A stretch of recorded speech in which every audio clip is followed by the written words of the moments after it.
UAE भी America के साथ में बिल्कुल सरेंडर रहता है। नरेंद्र मोदी सरकार भी सरेंडर सी नजर आती है। अमेरिका के दबाव के आगे भारत झुका हुआ सा नजर आता है। अमेरिकन प्रेशर को कम करने के लिए ऑयल के हवाले से भी यूएई और भारत के दरमियान कुछ डील्स हो सकती हैं, कुछ एग्रीमेंट्स हो सकते हैं आपके नजदीक? रसिया से जो भी हमें सस्ता मिल रहा था, चाहे ऑयल हो, चाहे गैस हो, चाहे दूसरी चीजें हो, उनसे हट के वो अब उन देशों के साथ जा रहा है जिनके रिलेशन अमेरिका के साथ में अच्छे। यानी ट्रंप जो चाहते थे कि रसिया की तरफ से आप किनारा कर लीजिए और जो हमारे साथ वाले लोग हैं उनके साथ आप डील कीजिए। तेल भारत रूस से ले रहा है, तो अभी एलएनजी का एग्रीमेंट करे और मुस्तकबिल में जो ट्रेड दोनों ममालिक की आपस में बढ़ाने की बात हुई है उसमें ऑयल से रिलेटेड एग्रीमेंट्स हो, ताकि आम भारतीय को ये तासुर ना जाए कि मोदी ये सब कुछ अमेरिकी प्रेशर में कर रहे हैं। हाँ, बिल्कुल सही है। ये बात बिल्कुल है कि उन्होंने यही संदेश देने के लिए कि हम सीधे अमेरिका से करेंगे तो एक संदेश दूसरा आ जाएगा। तो अमेरिका इस तरह का रास्ता निकाल दे बीच का, मेरी भी इज्जत बच जाए और हम वो कर लें, तो ये कहीं ना कहीं अपने बचाव में करते हुए नरेंद्र मोदी नजर आते हैं। और मुझे लगता है कि ये सारी डील जो है वास्तव में कोई बहुत बड़ा, ये कह दीजिए, अचीवमेंट है नहीं। ये अमेरिका के आगे सरेंडर अधिक दिखाई देता है। अभी लेटर ऑफ इंटेंट के ऊपर जो भारतीय मीडिया इतना शोर मचा रहा है उसका मकसद क्या है? क्या जो पाकिस्तान की अभी काफी डिफेंस रिलेटेड डील्स हो रही हैं और बहुत से लोग बार बार ये कोट कर रहे हैं कि ये मई की पाक भारत जंग के बाद पाकिस्तान का मिलिट्री इक्विपमेंट आलमी मार्केट में हॉट सेलिंग प्रोडक्ट बना हुआ है, तो भारत को एक ऐसी खबर चाहिए थी जिसमें वो अपनी जो मिलिट्री इक्विपमेंट की इंडस्ट्री है उसकी साख को बहाल कर सके। तो ये लेटर ऑफ इंटेंट को इतना बढ़ा चढ़ाकर इंडियन मीडिया जो है वो प्रोजेक्ट कर रहा है कि मोदी ने बहुत बड़ा तीर चलाया है। इस बात को बिल्कुल मैं भी मानता हूं कि सिर्फ लेटर ऑफ इंटेंट ही साइन हुआ है। निश्चित रूप से मीडिया ने बढ़ा चढ़ा के पेश किया है, इसमें कोई दो राय नहीं।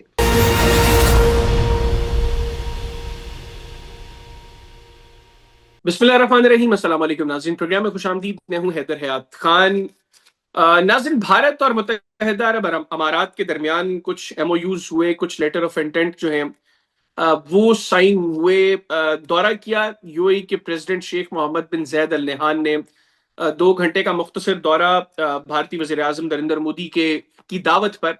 और इन 2 घंटों में एलएनजी के हवाले से यूएई ने एक एग्रीमेंट किया तकरीबन $3 बिलियन का।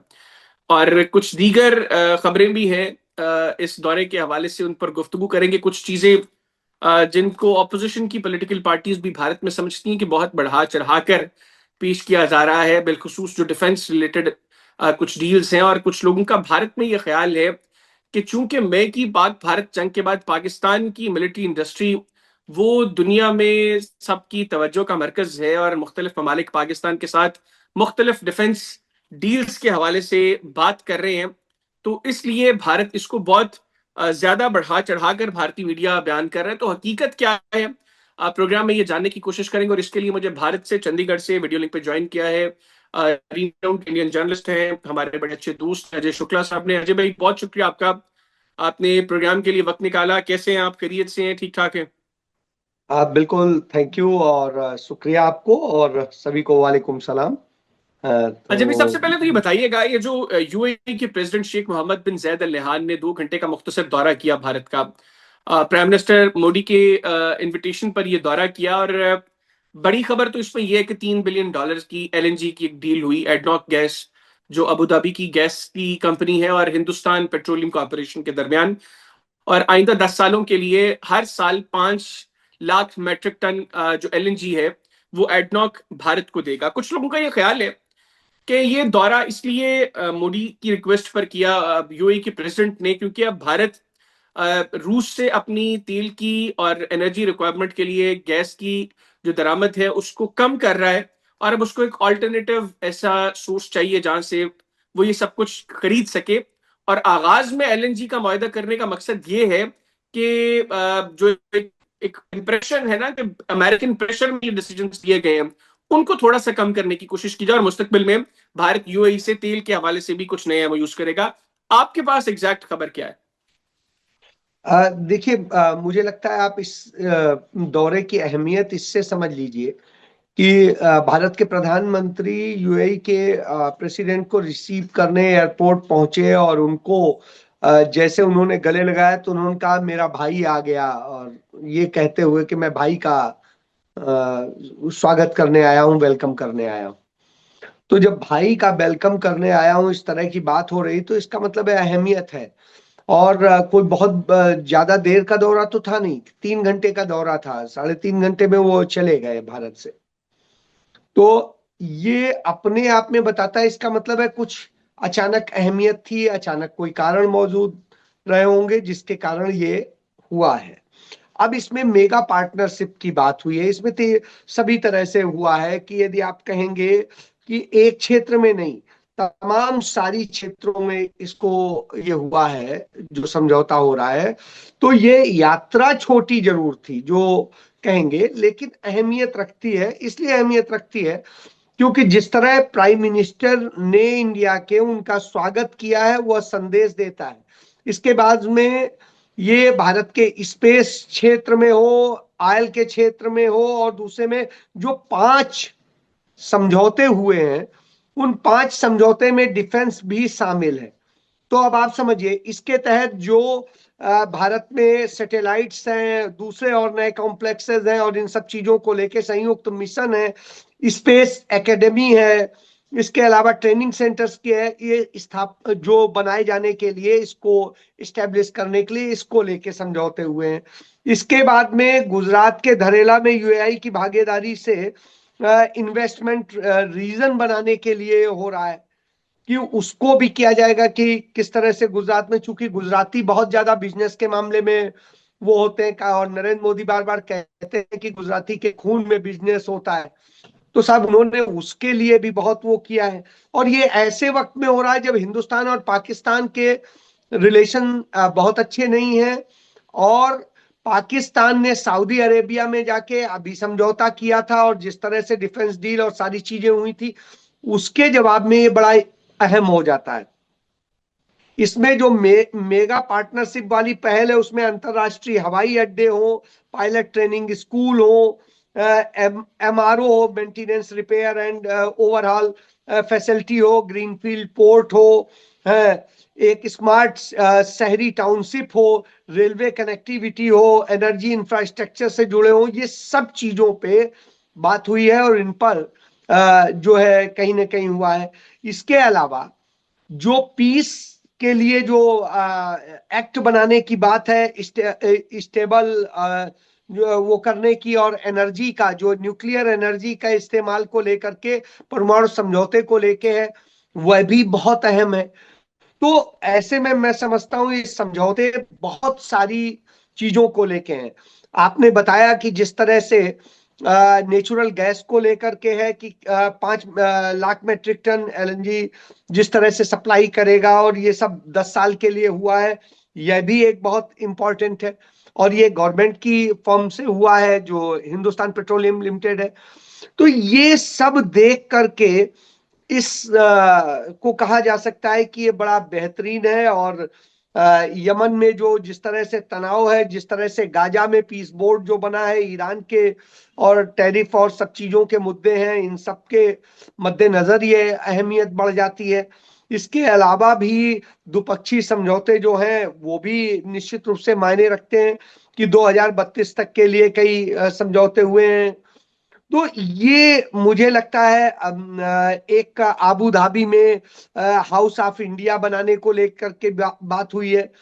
तो ये निश्चित रूप से एक मुझे लगता है बड़ा अहम तो है इस इसमें वक्त। इसमें अजय भाई, जो कुछ लोगों का ये ख्याल है, मैं भारत से भी कुछ लोगों को पढ़ भी रहा था, सुन भी रहा था, कि भारत अब अपने एनर्जी रिक्वायरमेंट्स को मीट करने के लिए रूस पर इन्हिसार कम करता जा रहा है, क्योंकि टैरिफ्स की वजह से भारत के ऊपर एक प्रेशर है।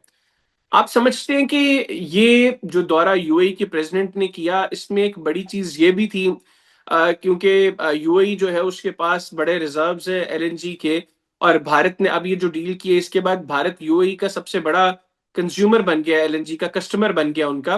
तो अब भारत ऑल्टरनेट मार्केट्स की तरफ जा रहा है, और मुस्तकबिल में अमेरिकन प्रेशर को कम करने के लिए ऑयल के हवाले से भी यूएई और भारत के दरमियान कुछ डील्स हो सकती हैं, कुछ एग्रीमेंट्स हो सकते हैं आपके नजदीक? हाँ बिल्कुल सही है। अब ये आपने सही सवाल किया। मैं बिल्कुल, ये आप इसको यूं देख सकते हैं कि अमेरिका के दबाव के आगे भारत झुका हुआ सा नजर आता है। वो रसिया से जो भी हमें सस्ता मिल रहा था, चाहे ऑयल हो, चाहे गैस हो, चाहे दूसरी चीजें हो, उनसे हट के वो अब उन देशों के साथ जा रहा है जिनके रिलेशन अमेरिका के साथ में अच्छे हैं।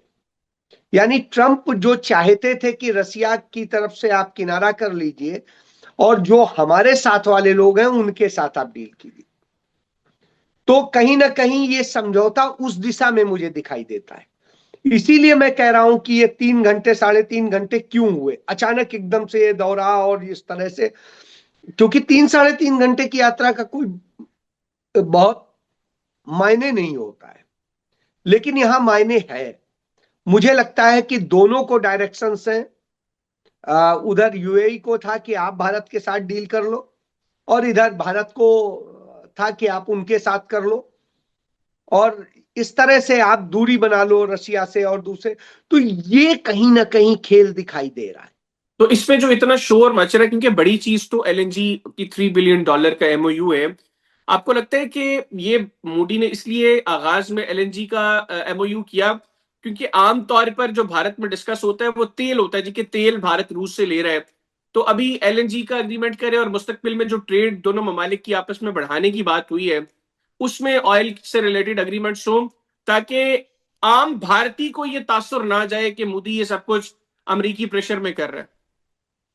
हाँ बिल्कुल सही है। ये बात बिल्कुल है कि उन्होंने यही संदेश देने के लिए कि हम सीधे अमेरिका से करेंगे तो एक संदेश दूसरा आ जाएगा, तो अमेरिका इस तरह का रास्ता निकाल दे बीच का कि मेरी भी इज्जत बच जाए और हम वो कर लें। तो ये कहीं ना कहीं अपने बचाव में करते हुए नरेंद्र मोदी नजर आते हैं, और मुझे लगता है कि ये सारी डील जो है वास्तव में कोई बहुत बड़ा, ये कह दीजिए, अचीवमेंट है नहीं। ये अमेरिका के आगे सरेंडर अधिक दिखाई देता है, और मैं इसे बड़ी ईमानदारी से स्वीकार करता हूं।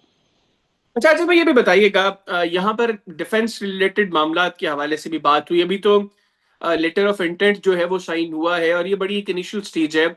आमतौर पर इस तरह के मौकों पर खबरें भी बाहर नहीं आती अनलेस कोई फ्रेमवर्क तय हो जाए, क्योंकि लेटर ऑफ इंटेंट कोई बाइंडिंग डॉक्यूमेंट नहीं है। जब कोई फ्रेमवर्क तय हो जाता है, दोनों ममालिक में आपस में कोई रजामंदी हो जाती है कि ठीक है हम इस तरह की चीजें चाहते हैं, दूसरा मुल्क कहता है हमें इस तरह की चीजें कबूल है, और जब आपस में म्यूचुअल कॉपरेशन के साथ एक फ्रेमवर्क तय होते हैं, फिर एक जो है वो फाइनल स्टेज होती है जिसमें दोनों ममालिक के दरमियान वो पार्टनरशिप या अग्रीमेंट साइन होता है। अभी लेटर ऑफ इंटेंट के ऊपर जो भारतीय मीडिया इतना शोर मचा रहा है उसका मकसद क्या है? क्या जो पाकिस्तान की अभी काफी डिफेंस रिलेटेड डील्स हो रही हैं और बहुत से लोग बार बार ये कोट कर रहे हैं कि ये मई की पाक भारत जंग के बाद पाकिस्तान का मिलिट्री इक्विपमेंट आलमी मार्केट में हॉट सेलिंग प्रोडक्ट बना हुआ है, तो भारत को एक ऐसी खबर चाहिए थी जिसमें वो अपनी जो मिलिट्री इक्विपमेंट की इंडस्ट्री है उसकी साख को बहाल कर सके। तो ये लेटर ऑफ इंटेंट को इतना बढ़ा चढ़ाकर इंडियन मीडिया जो है वो प्रोजेक्ट कर रहा है कि मोदी ने बहुत बड़ा तीर चलाया ये। हाँ नहीं, इस बात को बिल्कुल मैं भी मानता हूं कि सिर्फ लेटर ऑफ इंटेंट ही साइन हुआ है। इसका फ्रेमवर्क बनना निश्चित रूप से बाकी है। इस बात को भारत के विदेश मंत्री ने कहा है, विक्रम मिश्री ने ही बताया है कि इसको लेके पूरा जो है तैयार किया जाएगा फ्रेमवर्क, और उस पर सारी चीजें होंगी। तो अभी तो एक सिंपल सहमति है। बाकी जो चीजें आएंगी निश्चित रूप से मीडिया ने बढ़ा चढ़ा के पेश किया है, इसमें कोई दो राय नहीं। लेकिन अहमियत इसलिए है क्योंकि दोनों, यूएई भी अमेरिका के साथ में बिल्कुल सरेंडर रहता है, और आप जो नए हालात देख रहे हैं उसमें आप देख रहे हैं कि नरेंद्र मोदी सरकार भी सरेंडर सी नजर आती है। तो ऐसी हालात में निश्चित रूप से मैं ये मान सकता हूं कि अभी ये इनिशियल स्टेज है, इसको ये कितना कैसे मेच्योर होगा, क्या क्या होगा। हालांकि कोई बहुत बड़ा इसमें मुझे संकट नजर नहीं आता है कि मेच्योर नहीं होगा, क्योंकि सबकी जरूरतें हैं। उसकी जो जरूरतें हैं वो ये पूरा कर सकते हैं, और इनकी जो जरूरतें हैं वो पूरा कर सकते हैं। तो कोई इंटरेस्ट कहीं यहाँ क्लैश नहीं करता है। फिर भारत पाकिस्तान जैसा भी नहीं है कि यहाँ पे हमारी कोई बॉर्डर की लड़ाई हो। तो भारत चीन का भी मसला नहीं है। तो ये सब ऐसी स्थिति में, और इंटरनेशनली यदि देखेंगे तो ये कहीं पर कोई किसी ने उस पर प्रतिबंध तो नहीं लगा रखा है। इसके जरिए थोड़ा सा ईरान से भी आप दूरी बना लेंगे, इसके जरिए कुछ और बना लेंगे जो अमेरिका चाहता है। असल में ये उस कड़ी की दिशा में देखा जा सकता है। जी। अच्छा अच्छा, अजय भाई ये भी बताइएगा कि अभी जो पाकिस्तान के मिलिट्री इक्विपमेंट के हवाले से आलमी सतह पर बड़े इसके चर्चे हैं, और बिलखुसूस JF-17 थंडर और फिर चीनी जहाज जो J-10 है उसकी डिमांड में बहुत ज्यादा इजाफा हो रहा है। अभी आलमी इदारे ये रिपोर्ट कर रहे हैं कि 13 ममालिक के साथ पाकिस्तान की बातचीत जारी है JF-17 थंडर्स को लेकर, और उनमें से 6 से 8 मुल्क वो हैं जिनके साथ बातचीत तकरीबन फाइनल स्टेजेस में एंटर हो गई है। इसका कितना प्रेशर है इस वक्त बीजेपी की गवर्नमेंट पे, मोदी पर, इंडिया में? नहीं, इसका मैं बहुत बड़ा प्रेशर नहीं मानता हूं। इसलिए नहीं मानता हूं कि आप एक चीज देखिए कि हालांकि नरेंद्र मोदी सरकार के दौरान जो असलहे खरीदने का जो है बहुत ज्यादा थोड़ा ट्रेंड बढ़ा है। इतना पहले भारत में नहीं होता था। भारत अपने आप को असलहे खरीदने पे करने की बजाय वहां की टेक्नोलॉजीज को ला करके यहाँ पर बनाने पर बात करता था। ये कहीं ना कहीं थोड़ा सा बदलाव, तो वो एक असर निश्चित रूप से पड़ता है, लेकिन बहुत बड़ा उससे दबाव जैसी स्थिति नजर नहीं आती है मुझे। नहीं, लेकिन अब एक मुल्क है जो काफी अरसे से एक जहाज पर काम कर रहा है, तेजस के ऊपर भारत काम कर रहा है, मुकाबले में पाकिस्तान ने निस्बतन लेट JF-17 थंडर पर काम शुरू किया। और आज JF-17 थंडर की जो आलमी सतह पर डिमांड बढ़ती जा रही है उसको देखते भारत में एरोनॉटिक्स की जो इंडस्ट्री है उस पर प्रेशर नहीं है, और ये जो हालिया क्रैश था दुबई एयर शो में तेजस का, इसका कितना नेगेटिव इम्पैक्ट हिंदुस्तान एरोनॉटिक्स की इंडस्ट्री पर पड़ा? नहीं, इसके बाद में कोई असर निश्चित रूप से जो डिमांड्स हो रही थी कई जगह से हो गया था, लेटर ऑफ इंटेंट भी हो गए थे, वो जरूर कुछ प्रभावित हुए हैं। निश्चित रूप से वो हुए हैं, उससे इनकार नहीं मैं करूंगा। लेकिन ये मैं आप मान लीजिए कि भारत के ऊपर बहुत बड़ा कोई इसका असर पड़ गया है या भारत में इसको लेके कोई चर्चा हो रही है, मुझे दिखाई नहीं दे रहा है। बिल्कुल ठीक। और आखिर में ये बताइएगा कि अभी इस वक्त जो अप्रोच है नई दिल्ली के कॉरिडोर्स में वो क्या है? अभी हम देख रहे हैं कि आए रोज भारतीय मीडिया एक ऐसा माहौल फिर से बना रहा है जिससे शायद लगता है कि दिल्ली फिर कुछ शरारत करने का इरादा रखता है। आपको लगता है कि मुस्तकबिल करीब में इसका कोई इम्कान है, या ये सिर्फ पब्लिक कंजम्पशन के लिए है, लोकल पब्लिक की कंजम्पशन के लिए, कि लोगों का ध्यान इस तरफ लगा के रखो, यही चीज को डिस्कस करते रहो? हाँ, बिल्कुल सही है। मैं ये मानता हूं कि पब्लिक का ध्यान जो है बटाने के लिए और वो डिस्टर्ब करने के लिए ये सिर्फ है, ये डिस्ट्रैक्ट करने के अलावा और कुछ नहीं है। इसमें और कुछ नहीं मिलेगा, क्योंकि असल में अभी बंगाल का चुनाव आने जा रहा है। तो बंगाल के चुनाव में थोड़ा सा इसको इस्तेमाल करना है, तो वो माहौल बनाने की कोशिश हो रही है, उसके अलावा कुछ नहीं। दूसरा आपको बताएं, बंगाल और केरल, केरल में भी आने वाले वक्त में चुनाव है, तो बंगाल और केरल के बहुत सारे लोग यूएई में और उधर नौकरी करते हैं जाके। तो इसको एक और नजरिए से देखा जा सकता है। चाइना के साथ भी अभी चाइना की जो कम्युनिस्ट पार्टी है उसकी मेन बॉडी के साथ में इनकी आरएसएस और बीजेपी की मीटिंग हुई है।